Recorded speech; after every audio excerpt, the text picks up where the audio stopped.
របៀប reset user password នៅក្នុងប្រព័ន្ធ Maxu អ្នកអាច reset user password បានច្រើនរបៀបនិងទៅតាមករណីផ្សេងៗគ្នាទី1ករណីអ្នកស្គាល់ password ស្រាប់ប៉ុន្តែអ្នកចង់បដូរ password ថ្មីករណីនេះអ្នកអាចចុចទៅកាន់មុខងារ user profile រួចចុចលើ reference បន្ទាប់មកចុច change password ទី1សូមវាយបញ្ចូល password ចាស់បន្ទាប់វាយបញ្ចូល password ថ្មីរួចបញ្ចូល password ថ្មីម្ដងទៀតដើម្បីបញ្ជាក់បន្ទាប់មកចុច change password នៅពេល login ពេលក្រោយសូមវាយបញ្ចូល password ថ្មី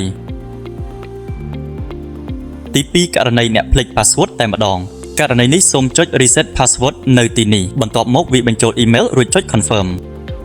បន្ទាប់មក Maxu នឹងផ្ញើ link reset password ទៅកាន់ email របស់អ្នកបន្ទាប់មកទៀតសូមវាយបញ្ចូល password ថ្មីរួចបញ្ចូល password ថ្មីម្ដងទៀតដើម្បីបញ្ជាក់រួចចុច confirm នៅពេល login ពេលក្រោយសូមវាយបញ្ចូល password ថ្មីនោះអ្នកនឹងចូលទៅកាន់ប្រព័ន្ធម្ដងទៀតបានដោយជោគជ័យ